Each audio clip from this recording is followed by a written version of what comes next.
Tapi ada masyarakat yang sebenarnya mampu untuk berusaha. Di mana peran pemerintah? Peran pemerintah sebenarnya tinggal mengatur. Kenapa ini perlu diatur? Supaya terjadi keseimbangan. Jangan sampai nanti usaha yang besar mengambil seluruh sumber daya dari usaha yang kecil. Nah, itulah hebatnya gubernur, itulah hebatnya media gitu kan. Kalau mungkin yang bicara itu saya mungkin nggak seviral itu. Tapi karena Pak Gubernur yang bicara, dan itu adalah Pak Edi Rahmayadi, dia menjadi viral.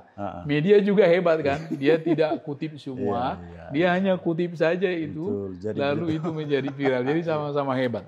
Tapi intinya Pak Gubernur sebenarnya menyatakan seperti ini.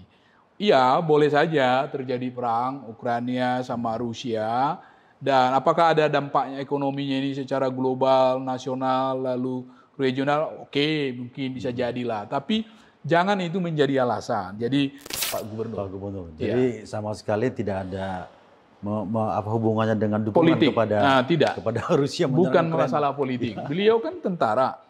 Beliau pasti tahulah bahwa perdamaian itu adalah jalan terbaik untuk kemanusiaan gitu ya.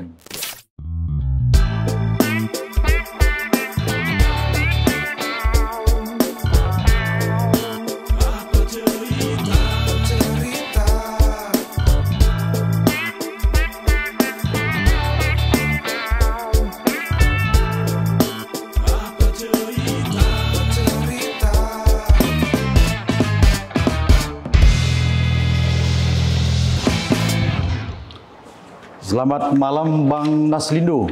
Sirait ya. Selamat malam Ben. Apa kabar? Kalau dari wajah Abang lebih muda dari kita. Saya sebenarnya lebih muda. Tapi karena Bang Naslindo putih ganteng, Bang Naslindo lebih muda. Ibarat jalan kita di pasar, ada perempuan, aku rasa saya cemburu. Karena orang bakal memilih Bang Naslindo. Kira-kira mungkin begitu. Selamat malam Bang Naslindo. Kita hari ini, malam ini ada di sini, di acara podcast Apa Cerita. Di kantor Gubernur Sumatera Utara, di lobi ini. Ini bagus ruangannya Pak Naslindo. Ini di zaman Pak Gubernur Edi Rahmayadi baru dipugar, direnovasi. Sehingga lebih mantap, lebih wah. Kalau kabarnya beliau ingin menunjukkan kesan era transparansi, terbuka di lingkungan Pemprov Sumatera Utara. Betul. Ini bagus, sangat-sangat elegan. Jadi cocok sekali Pak Naslindo, kita ada di sini. Saya kira Pak Naslindo sudah punya materi kira-kira di podcast kita hari ini, tapi santai aja Pak, nggak usah bingung gitu, karena kita juga nggak terlalu, saya juga nggak terlalu pintar ini Pak, malah mau belajar dengan Bang Naslindo. Tapi kalau nggak salah Bang Naslindo sendiri masih baru di Sumatera Utara ya, sebelumnya di Mentawai kira-kira. Mungkin boleh dikenalkan dong Bang Naslindo ke kita. Oh iya, saya baru bergabung memang di Pemprov Suitu pada tahun 2021 ya. Tepatnya bulan 2, lalu menjadi Kepala Biro Perekonomian, diberikan kepercayaan oleh Bapak Gubernur pada bulan 8 sampai sekarang saya bertugas di Biro Perekonomian. Bulan 8 masih baru Bang ya? Baru. Pak sebelumnya di Mentawai, di sana juga kita tahu posisi Abang itu bagus loh. Kalau nggak salah Bapeda Bang ya? Tiba-tiba masuk Sumut yang notabene luas dan ya, tahu sendiri lah Sumatera Utara seperti apa. Tapi kok malah tertarik kemari Bang? Apa kira-kira dasarnya Bang? Ya, pertama saya tentu harus meningkatkan pengabdian saya di kampung halaman saya. Saya sebagai putra Sumatera Utara. Di mana Pak? Kelahiran apa kira-kira Bang? Saya dari Simalungun. Simalungun ya? Iya, dari Simalungun. Orang Simalungun kira-kira. Jadi ya tentu kedua saya juga melihat ini sebuah tantangan, dinamika provinsi dengan sebuah kabupaten tentu jauh berbeda. Jadi ini sekaligus menjadi tantangan dan juga untuk pengabdian kita, kira begitu. Tapi di Sumatera Utara ini kan kita boleh dikatakan agak-agak luas, permasalahan juga kompleks gitu ya kan, mengingat Sumatera Utara ini daerah yang nomor 3 atau nomor 4 terbesar di Indonesia. Nah, kira-kira Pak Naslindo, apa kira-kira yang ingin Abang apakan di Sumatera Utara? Cakap Medan apakan gitu kira-kira Bang? Oh iya, kalau kita lihat sebenarnya problem pemerintahan itu dimanapun di Indonesia ini, provinsi, kabupaten sebenarnya hampir sama, relatif sama. Hanya mungkin ada problem-problem lokal, karena itu sangat terkait dengan katakanlah karakteristik wilayah, lalu juga terkait dengan budaya-budaya setempat. Ya, memang pendekatannya tidak seluruh, misalnya harus ada juga pendekatan budaya, pendekatan sosial. Nah, Sumatera Utara tentu sebagai provinsi yang besar, punya potensi yang besar juga untuk mesejahterakan rakyatnya. Tentu pilihan-pilihan kebijakan sangat menentukan untuk itu. Jadi kalau kita mau besar, kalau kita mau maju, potensinya itu sudah ada, dan strateginya yang perlu dibangun supaya bagaimana potensi yang kita punya ini benar-benar akhirnya memberikan kemakmuran dan kesejahteraan bagi masyarakat. Ya. Bang Naslindo bicara sangat makro sekali ya, nggak hanya mikro. Bang, kalau boleh tahu alumni mana Bang kira-kira? Oh iya, saya ekonominya itu dari USU S1, terus saya melanjut di Sumatera Barat untuk S2-nya, dan saya menyelesaikan doktor ekonomi itu di Universitas Andalas di Sumatera Barat. Di Andalas? Iya. Tahun 2020 saya selesai S3-nya. S3. Lebih konsentrasi apa kemarin S3 Bang Naslindo? Ekonomi. Ekonomi ya? Ekonomi. Ilmu ekonomi. Ilmu ekonomi. Iya. Nah, berarti selama ini sudah sering bergelut di bidang ekonomi, Bang? Oh iya, basic ilmu saya itu memang ekonomi. Dan saya bekerja di Bapeda juga di banyak soal-soal persoalan ekonomi. Nah, sekarang saya memang fokus di perekonomian, tapi tentu pendekatan ekonomi itu kan tidak pendekatan eksak ya. Tapi itu kan ilmu sosial sebenarnya. Ilmu sosial, jadi memang pendekatannya itu harus holistik, harus didekatkan dengan berbagai spektrum atau kondisi-kondisi yang ada, kira-kira seperti itu. Bang, kami tahu Abang itu kemarin menang di seleksi apa namanya sih kemarin, Pak Gubernur seleksi mengisi jabatan yang selalu lelang jabatan dan kepala biro perekonomian. Iya. Di Sumatera Utara banyak BUMD juga Bang, ya kan, ada Bank Sumut, Tanah di perkebunan segala macam. Bang, Abang punya konsep nggak? Apa kira-kira yang untuk paling tidak menggairahkan ini biar ada perubahan lah dari masa sebelumnya di zaman Bang Kabiro? Oh ya, jadi memang persoalan BUMD dimanapun BUMN ini kan persoalan utamanya itu adalah soal tata kelola. Kalau soal pendanaan itu jelas ada dari penyertaan modal. Bang, sebentar Bang, tata kelola. Saya tertarik tata kelola ini. Dan justru ini banyak dibincangkan masyarakat. Pandangan Abang selama ini lah, kan sudah ada pengalaman nih di biro ekonomi. Bang, tata kelola BUMD sekarang itu seperti apa kira-kira? Ya, jadi tata kelola itu harus bisa memastikan bahwa apa yang dikerjakan oleh pengurus itu bisa dikontrol, bisa dikendalikan, dan bisa dipertanggungjawabkan. Jadi di sana ada transparansi, ada kewajaran, ada akuntabilitas. Itulah yang harusnya ada di dalam organisasi itu, BUMD itu. Tata kelola itu yang harus ada. Jadi pembiayaan, modal sebenarnya itu bukan masalah utama. Tapi bagaimana tata kelola di dalamnya itu ada budaya organisasi, ada SDM yang punya integritas, yang profesional. Kalau itu bisa diwujudkan, saya yakin BUMD bisa mampu mengadaptasi perubahan-perubahan, mampu untuk menjawab tantangan sekaligus mampu berkontribusi. Nah, sekarang untuk Sumatera Utara, kita sudah meningkat dari kemarin itu, dari 6 BUMD kita itu, 3 waktu itu merugi, yaitu PT Perkebunan, AIJ, dan Dirga Surya.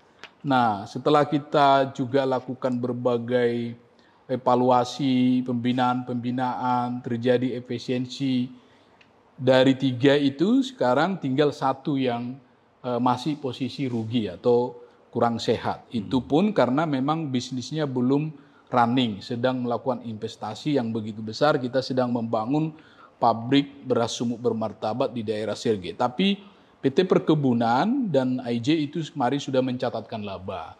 Nah, namun memang ini belum keuntungan yang optimal yang harusnya bisa dihasilkan.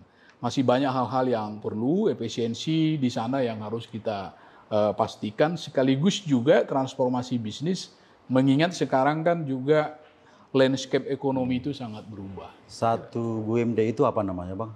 Yang Abang bilang tadi yang belum itu? Dirgasurya. Oh, Dirgasurya. Dirgasurya, ya.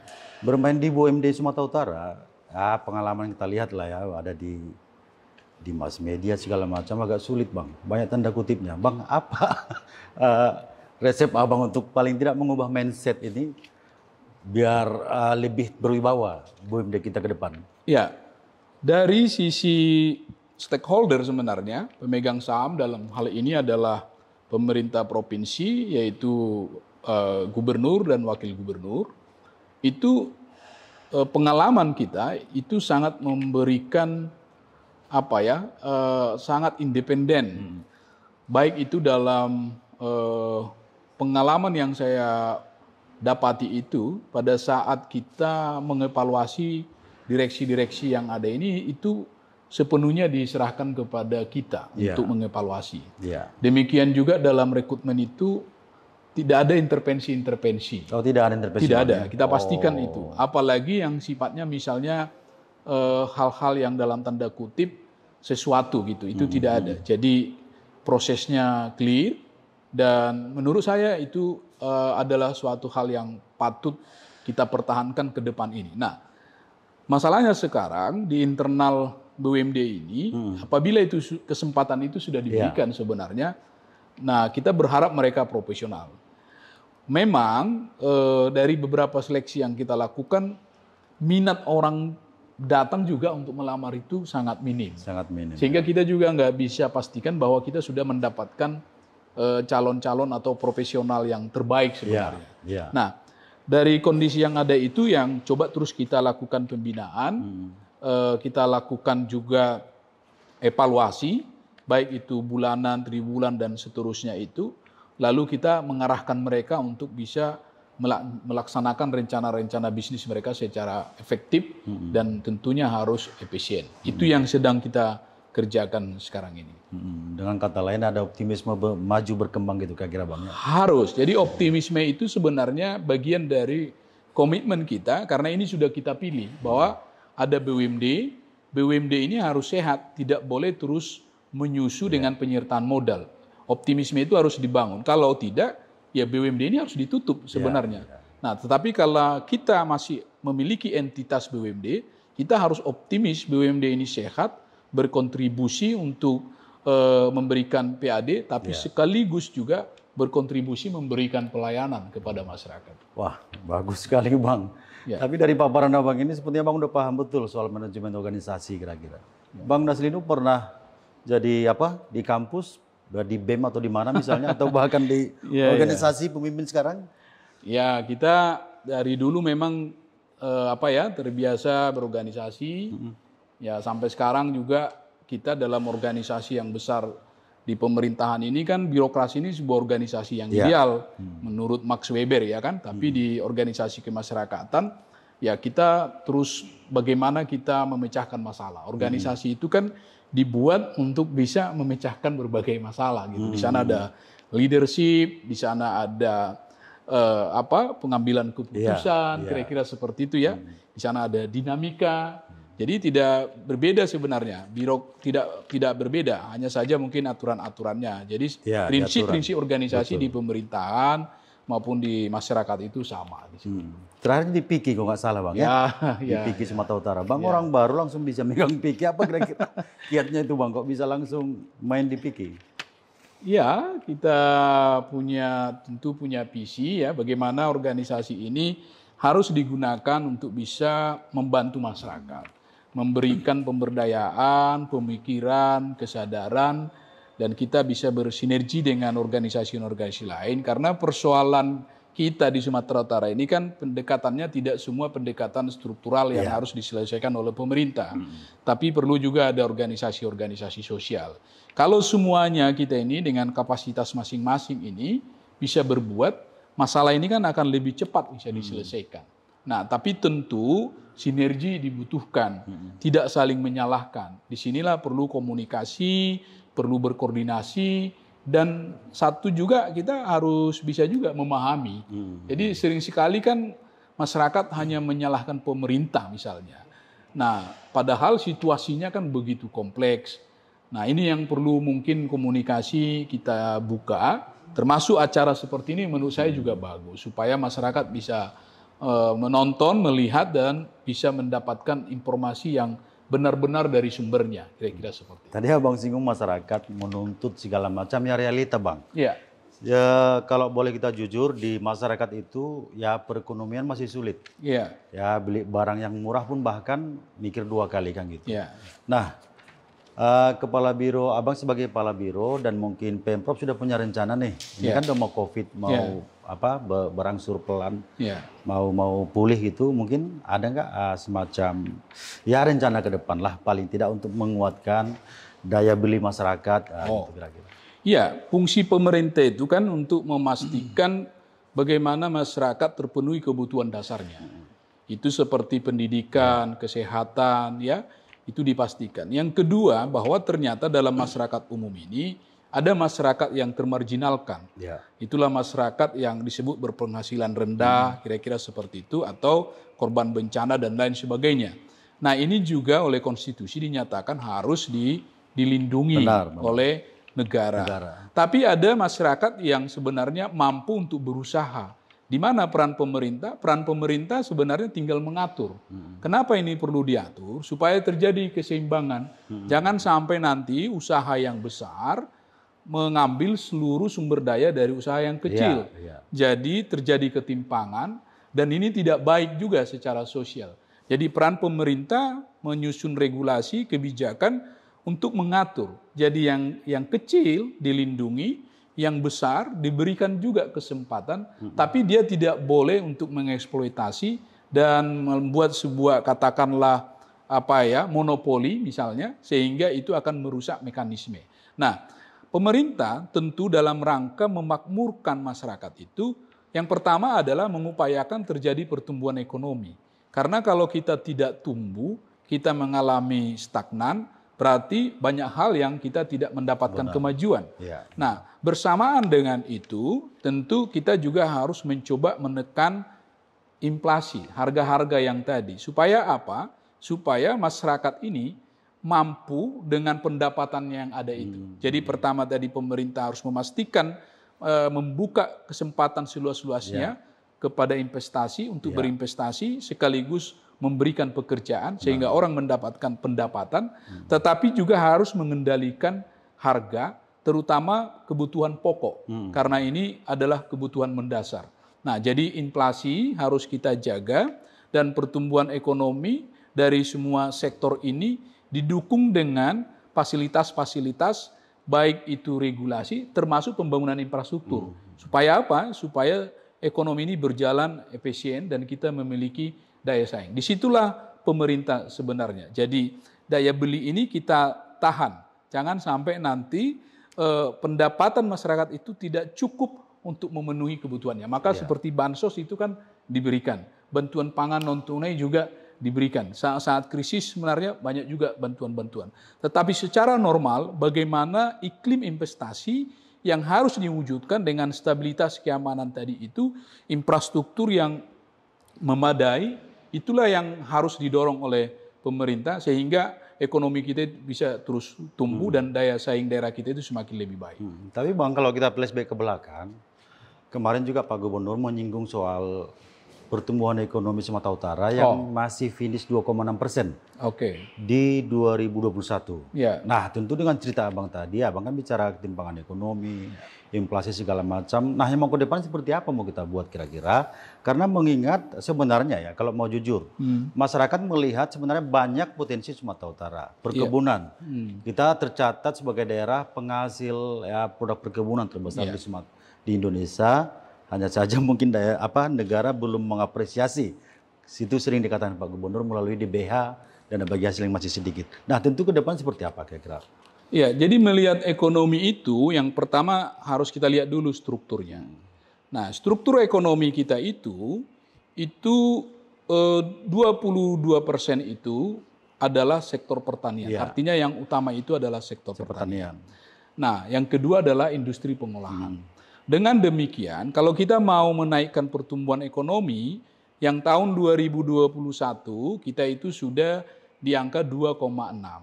Rata-rata sebelum COVID, ekonomi kita itu tumbuh antara 5,12% rata-ratanya. Ya. Artinya belum kembali kondisi normal, kita masih pulih. Nah, bagaimana caranya supaya kita bisa naik ke angka 5%, bahkan mungkin ekspansi ke 6 sampai 7, kan kira-kira seperti itu. Walaupun itu perlu effort yang kuat, perlu dorongan yang kuat. Nah, pertama tadi kita lihat dulu, dari struktur itu, di mana kita yang besar? Ternyata pertanian. Pertanian ini terutamanya adalah tanaman pangan misalnya, karena itu terkait dengan kebutuhan hari ini. Jadi kalau misalnya kita tidak cukup, tidak mandiri, tidak tahan pangannya itu, terjadi krisis, maka itu akan membuat gejolak. Nah, makanya negara, pemerintah daerah memastikan ketahanan pangan. Kita berikan bibit, kita pastikan peredaran pupuk, pestisida, seperti itu. Nah, di sektor pertanian tadi yang besar itu sebenarnya adalah perkebunan, terutama sawit. Nah, lalu kalau kita mau menaikkan perekonomian itu, maka kita harus dimanapun itu selalu adalah industrialisasi. Paling tidak, industri yang mengolah hasil-hasil pertanian. Jadi ini sebenarnya udah nyambung. Kita sangat kuat di pertanian, tapi kalau kita hanya menghasilkan komoditas, ini sangat rawan dengan gejolak. Begitu terjadi misalnya musim buruk, misalnya kemarau, paceklik, atau mungkin ada komoditas pangan dunia yang terganggu, misalnya harga jagung dan lain sebagainya, itu bisa anjlok gitu. Benar. Tetapi hasil-hasil pertanian ini bisa kita olah menjadi barang 2/3 jadi, setengah jadi, 1/4 jadi, 2/3 jadi, sampai barang jadi yang siap dikonsumsi, itu nilai tambahnya menjadi besar. Kira-kira seperti itu. Nah, inilah yang harus dilakukan oleh kita sekarang, bagaimana kami sedang diskusi juga dengan stakeholder yang lain, bagaimana membangun industrialisasi. Tadi juga kita baru rapat, misalnya turunan sawit itu kan banyak ya. Mulai dari minyak goreng itu sebenarnya itu turunan pertamanya setelah CPO minyak goreng. Tapi yang lain-lainnya itu sampai biomas, sampai biodiesel, bahkan untuk di sektor oleo foodnya itu kita bisa sampai menghasilkan, katakanlah ada es krim, sampai bisa juga kosmetik, sabun, dan lain sebagainya. Nah, kalau industri sawit ini bisa kita dorong, industri pengolahan ini, termasuk kopi dan lain sebagainya itu, ekonomi kita itu bisa tumbuh di angka 6 sampai 7. Untuk shifting dari kondisi kita dari misalnya hanya menghasilkan CPO, bisa masuk di produk-produk turunan yang banyak ini memang diperlukan investasi. Nah, pemerintah hanya bisa mendorong dengan adanya kawasan-kawasan industri, sebenarnya sudah tersedia. Kawasan kayak Semangke, Kim, kawasan di Kuala Tanjung, tapi ini belum optimal. Ini yang sedang kita pelajari. Kenapa Kek Semangke dan Kuala Tanjung ini belum begitu diminati oleh investor? Bisa jadi mungkin infrastruktur, itu yang sedang kita pastikan. Bisa juga misalnya memang kondisi sekarang kan masih wait and see. Tapi intinya strateginya bagaimana kita melakukan industrialisasi. Itu yang pertama. Yang kedua, kita melihatnya itu dari pelakunya. Pelaku kita itu 98% adalah IKM atau UKM. Hanya sekitar 2% usaha besar. Kalau kita bisa mengintervensi yang 98 ini, di mana 98 ini punya problem struktural, produktivitasnya itu sangat rendah.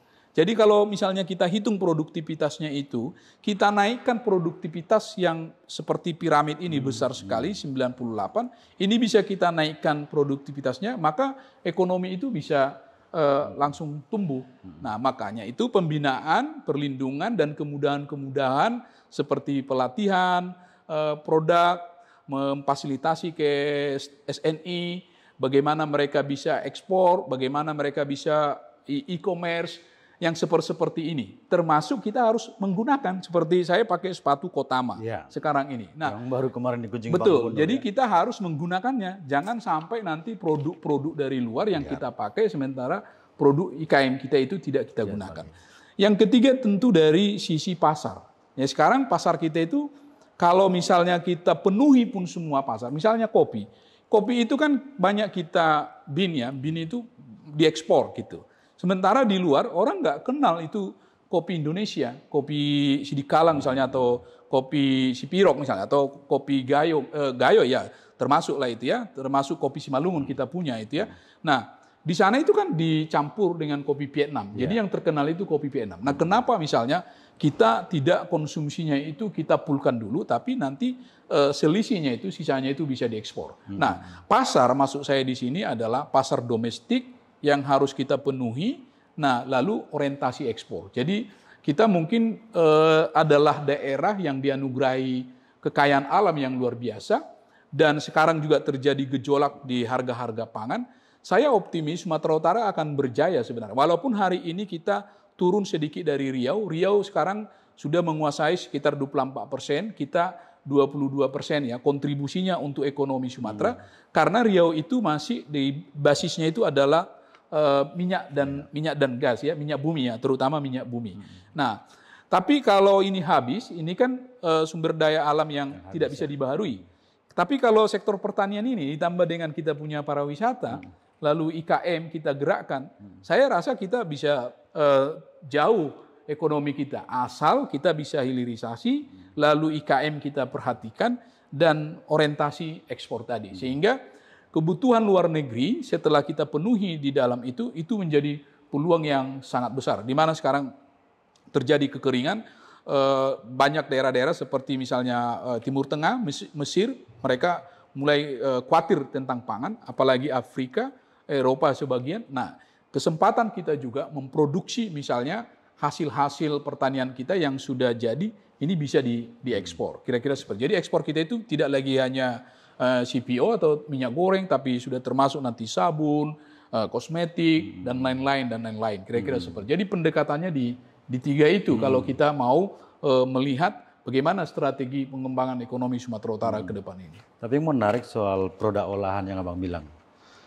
Kalaulah semua berbicara soal serius memperhatikan produk olahan daripada sawit, tentu kita akan bagus ekonomi. Ya. Saya kemarin mengikuti acara di PPKS ya, ada olahan bahan minyak makan merah.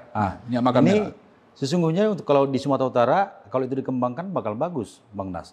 Kemarin kan Abang hadir juga di sana. Apa mungkin bisakah kita kembangkan di Sumatera Utara ini kira-kira? Oh iya, tadi kita udah rapat, kita udah undang dari Pusat Penelitian Kelapa Sawit, kita juga sudah undang dari Asosiasi Petani Kelapa Sawitnya dan juga dari GAPKI. Kita akan kembangkan. Ini sudah diperintahkan oleh Bapak Gubernur.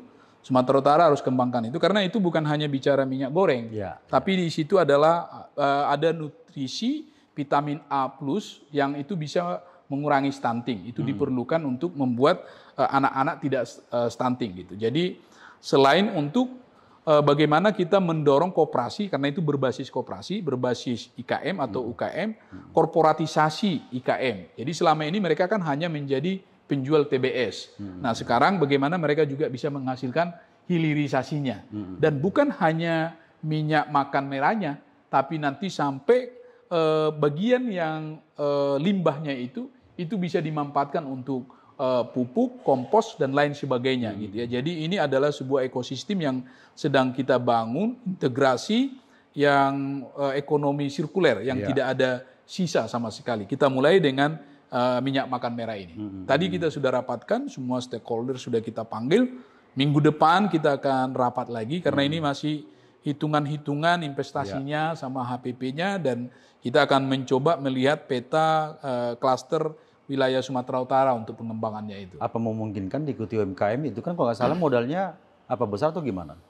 Ya, soal modal kan ada dari pembiayaan bank yang bisa diakses, bisa juga dari dana bergulir yang punya bulutnya Kementerian Koperasi, itu. Jadi ini bukan melulu dari APBD, justru kita mau ini benar-benar sebuah korporatisasi ya, artinya petani itu, koperasi itu harus berani mereka dari sekedar hanya petani menjadi pengusaha gitu. Nah, pengusaha kan berarti berani ngambil modal dari perbankan.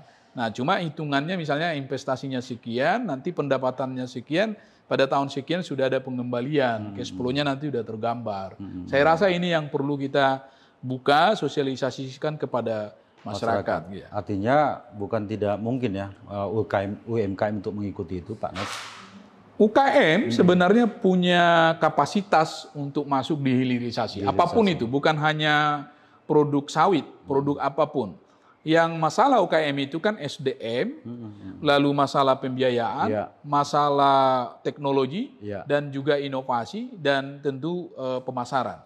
Nah, kalau kita bisa mengisi ini semua, saya rasa persoalan struktural dari IKM itu akan bisa diselesaikan, sehingga UKM menjadi naik kelas. Kalau dulunya dia hanya menghasilkan sedikit, tapi dengan korporatisasi, jelas apa produknya, sudah terstandarisasi, ada off-taker, pembiayaannya sudah ada, saya pikir bisa mereka naik kelas. Harapannya kalau itu tadi yang saya katakan yang 98 ini, mereka bisa naik kelas, ekonomi kita itu bisa tumbuh lebih tinggi dari yang sekarang. Tapi kalau kita nggak melakukan hal seperti itu, ya mungkin ekonomi kita hanya stuck sampai di 5%, bahkan mungkin turun gitu. Ya, tapi kalau kita masuk ke industri pengolahan atau hilirisasi itu membuat ekonomi kita akan menjadi meningkat. Baik, tertarik mengenai konsep ekonomi yang Abang bilang. Hanya saja Pak Bang Nas, kalau kita kaitkan dengan kondisi sekarang, seperti cabai merah juga lagi naik, telur juga kemarin naik. Ini merasakan masyarakat sebetulnya Bang Nas. Nah, pendekatan kita mungkin biar ini cepat terkendali bagaimana? Jadi yang benar itu memang ini kan harus disesuaikan dengan mekanisme pasar. Tetapi terkadang mekanisme pasar ini kan gelap. Disinilah pemerintah hadir untuk mengawasi. Misalnya cabai. Cabai kalau dari hitungan statistik kita sebenarnya di Sumatera Utara itu sudah surplus. Tapi pertanyaannya, kenapa cabai itu pada sekarang naik 60.000 bahkan bisa tembus ke 100.000. Bisa juga karena musim. Ya karena tanaman-tanaman hortikultura ini kan salah satu tantangannya itu memang di situ, di musim.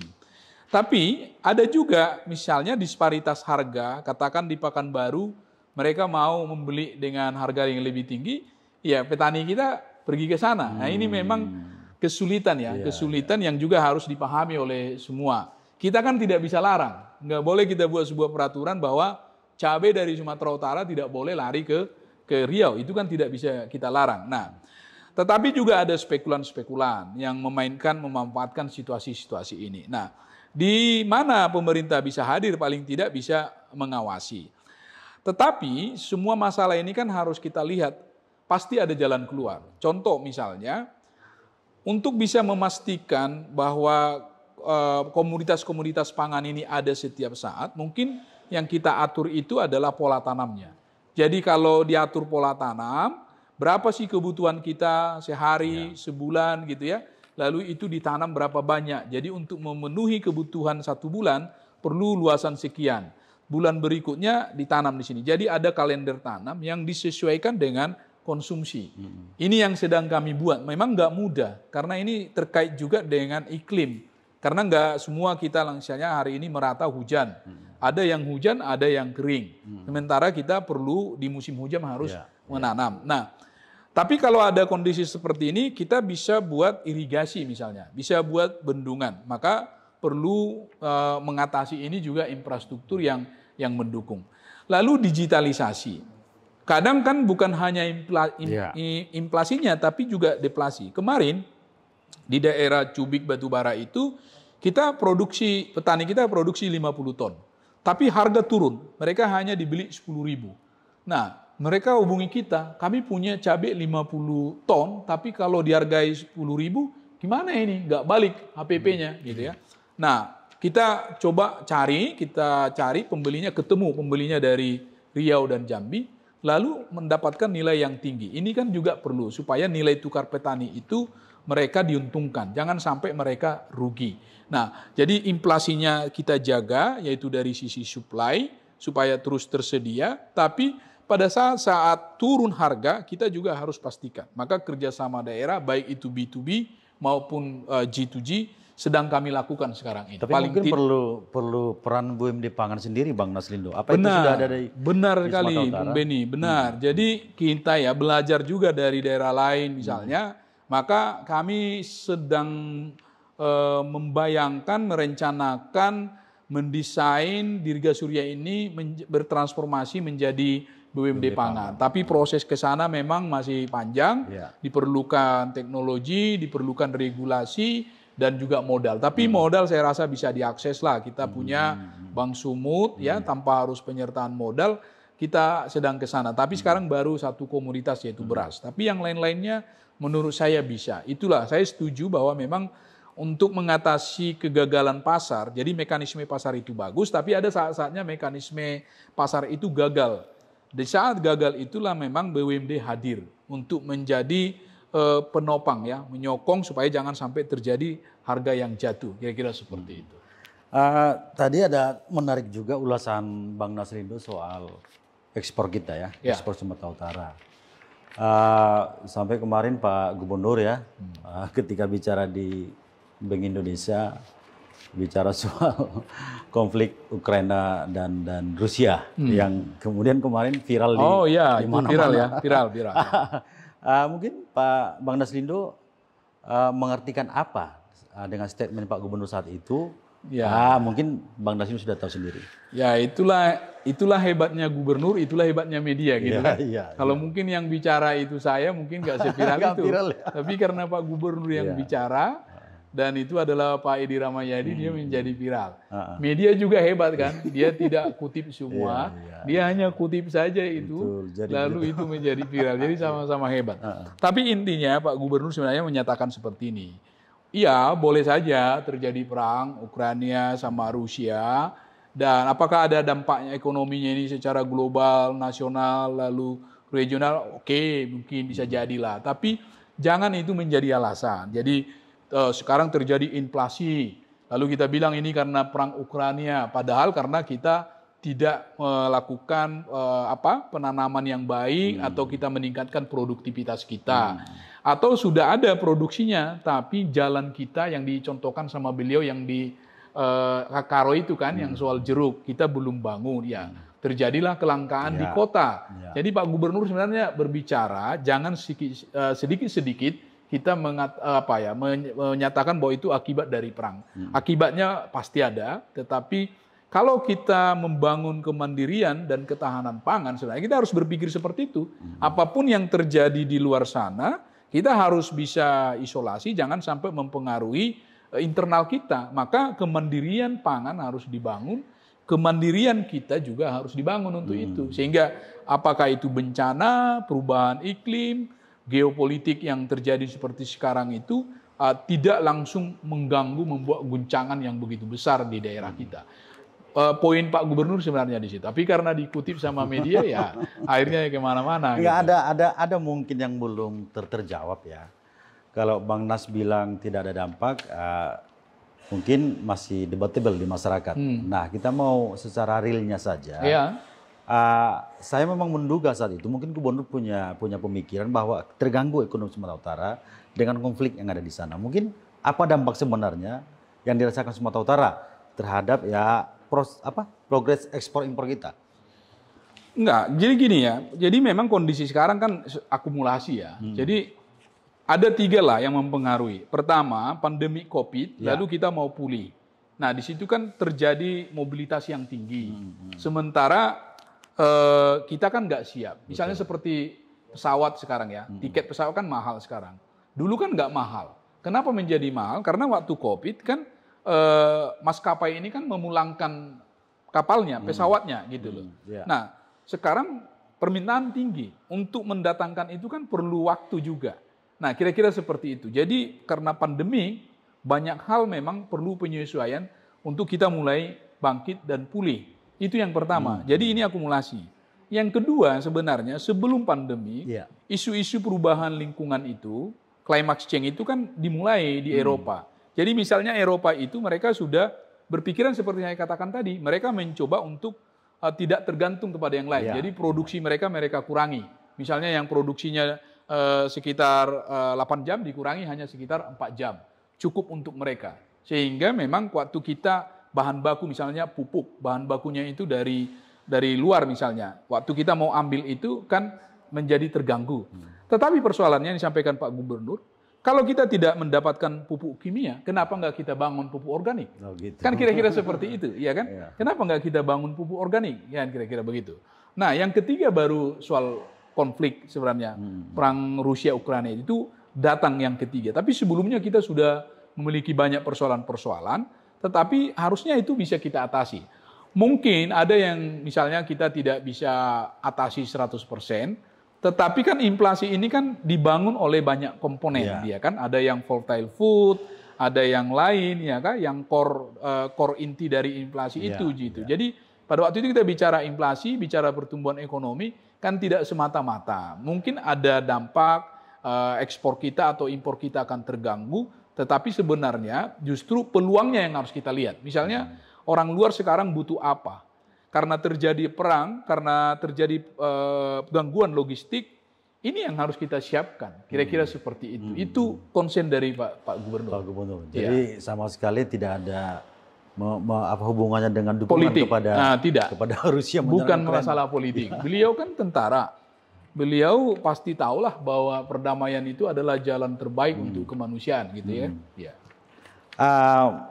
Bang Naslindo, aku jauh sekali pemahaman Abang soal ekonomi. Terus terang, mungkin ekonomi kan kehidupan kita sehari-hari. Masih banyak belajar dari penjelasan Abang, sangat makro ya. Iya. Tapi mungkin masyarakat biar mungkin lebih mudah untuk mereka pahami apa sih yang akan kita lakukan dalam waktu dekat sehingga mungkin boleh membantu ataupun menggairahkan perekonomian di masyarakat. Iya, jadi tadi saya katakan ya, pelaku kita itu banyak UKM, IKM gitu ya. Jadi mereka itu masih misalnya skala kecil gitu ya. Nah, sekarang juga ada digitalisasi. Kita harus dorong mereka, baik di sektor pertanian. Jadi selama ini kan kita misalnya menanam itu dengan sistem irigasi yang biasa gitu ya. Sekarang kita harus memperkenalkan teknologi. Bagaimana misalnya sistem irigasinya sudah ditanam di semua sehingga dia pada waktu yang sudah ditentukan dia bisa memberikan nutrisi bagi tanaman-tanaman. Begitu juga misalnya soal menyemprot gitu ya. Jadi kalau dengan pakai drone, dia bisa 360 daripada hanya dari satu sisi. Sehingga ini juga akan meningkatkan produktivitas. Jadi era sekarang memang harus didorong petani, pelaku UKM kita itu untuk beralih ke Internet of Things atau teknologi ya, dan termasuk di situ digitalisasi. Kita sekarang sudah bisa misalnya anak-anak muda ya, khususnya yang milenial ini, mereka katakanlah mungkin untuk jadi reseller masih berat, harus ada modal. Tapi paling tidak menjadi dropshipper misalnya, itu kan bisa ya. Jadi mereka tinggal mengambil 1-2 produk, lalu mereka memarketinginya, lalu ada pembelinya, mereka menghubungkan. Nah, jiwa entrepreneur ini perlu untuk anak-anak muda milenial misalnya, daripada mereka menghabiskan waktu untuk TikTok dan selain segala macamnya gitu. Jadi intinya semangat kewirausahaan itu sekarang kita harus bangun, tidak ada alasan kita tidak produktif, tidak ada alasan kita tidak berusaha karena nggak ada dana, karena akses kur bisa kita akses sekarang. Tidak ada alasan kita tidak bisa memasarkan dengan digitalisasi sekarang. Pemasaran kita itu bisa menjangkau semua lapisan dan juga semua wilayah secara online. Nah, online, digitalisasi, teknologi, entrepreneur, ini yang terus kita dorong kepada masyarakat untuk ekonominya sudah semakin lebih baik lagi, tidak lagi konvensional. Kira-kira seperti itu. Mungkin closing statement dari Bang Naslindo, dari apa yang Abang paparkan saat ini, apakah ini akan sejalan ataupun tetap kita optimis bahwa apa-apa yang kita rencanakan di perekonomian kita tetap akan mencapai target 3,3 ke 3,5% pertumbuhan ekonomi yang Bapak Gubernur sampaikan? Ya, memang kita lagi, ya semua lagi mengoreksi ya. Bank Dunia mengoreksi, beberapa lembaga mengoreksi. Tapi kita dari Biro Perekonomian, kita juga diskusi dengan Bank Indonesia, kita masih optimis di angka 3,7 sampai di 4,5. Sekarang kita sudah di 3,90 di triwulan 1. Ya, nah sekarang kalau di triwulan 2 ini kan tinggal 1 bulan nih. Betul. Di bulan 6. Kalau kita mampu di angka 4, berarti kita sudah bisa lewat di 3,7. Itu jadi tantangannya. Nah, apa yang bisa kita lakukan di akhir-akhir ini, kami mengundang semua kabupaten kota, supaya mereka melakukan realokasi dan refocusing anggaran untuk ke sektor-sektor produktif. Misalnya bagaimana meningkatkan produktivitas padi, bagaimana meningkatkan produktivitas hortikultura, kira-kira seperti itu. Lalu kita meningkatkan juga konsumsi lokal. Bangga buatan Indonesia, bangga buatan Sumut, itu kita lakukan. Dan juga oleh teman-teman yang lain, di sektor lain misalnya perbankan, kita meningkatkan KUR. Nah, KUR kita itu terus kita tingkatkan. Kemarin, tahun sebelumnya sekitar 8 triliun, tahun lalu kita bisa berhasil di 13,4 triliun. Kami sekarang menargetkan bisa di angka 18 sampai 20 triliun di tahun ini. Jadi hal-hal seperti itu yang kita lakukan sehingga kita masih terus menjaga dan optimis. Ya sekali lagi kenapa optimis? Karena kalau kita tidak menaikkan pertumbuhan ekonomi di angka 3,7 sampai 4,5 maka derajat kemakmuran kita itu akan menurun. Apalagi kalau inflasinya sekarang sudah 4,18. Jadi kalau inflasi misalnya 4,18, sementara pertumbuhan ekonominya hanya 3,7, ini kan luar biasa. Itu yang disebut dengan stagflasi gitu. Jadi harusnya inflasi itu harus dibawa dari pertumbuhan ekonomi. Jadi optimisme itu bagian dari kita harus bekerja keras. Jadi bukan hanya optimis saja, tetapi kita pastikan bahwa itu harus terlaksana. Maka perlu mitigasinya. Kita juga tidak hanya buat target, tapi nggak kita lakukan mitigasi. Supaya ini bisa tercapai, kita pastikan dari sektor pembiayaannya, dari sektor regulasinya, dan tentu sektor real yang harus kita pastikan mereka melakukan semuanya itu. Jadi roadmap-nya sudah kita susun, baik untuk pembiayaan maupun untuk inflasi dan roadmap untuk pertumbuhan ekonomi. Bang Nas, terima kasih banyak Bang. Baik, sama-sama. Waktu Abang. Ya. Kita semuanya ingin lebih lama lagi bicara soal perekonomian betul. Tapi ya waktu mungkin nanti ke depan lebih mikro. Jadi misalnya kita bicara tentang sepatu misalnya, kita bicara tentang rempah-rempah, kira-kira seperti itu. Ya, supaya lebih mikro, kira-kira seperti itu. Misalnya minyak karo itu kok nggak laku-laku sih? Ya kan kira seperti itu. Nanti kita bisa ada porang lagi ya. Ada porang lagi kira-kira seperti itu. Kenapa kutus-kutus begitu laku, paras, kok minyak karo enggak? Ya karena mereka belum suruh Pak Edi mengendorse. Coba kalau Pak Gubernur disuruh mengendorse atau PSMS bisa mengendorse kan, nggak usah lah dari Messi pemain bola internasional ya kan, PSMS kita aja mengendorse. Pasti minyak karo itu bisa laku kan kira-kira begitu. Ya. Baik. Itu contoh-contoh gitu. Makasih Bang Naslindo. Closing apa closing? Nggak tahu closing. Udah closing tadi. Closingnya nggak tahu apa. Udah mantap ya? Oke lah. Jadi nggak perlu salam-salaman. Iya. Jadi sampai ketemu di podcast selanjutnya. Terima kasih Bang Naslindo. Apa cerita ya? Terima kasih.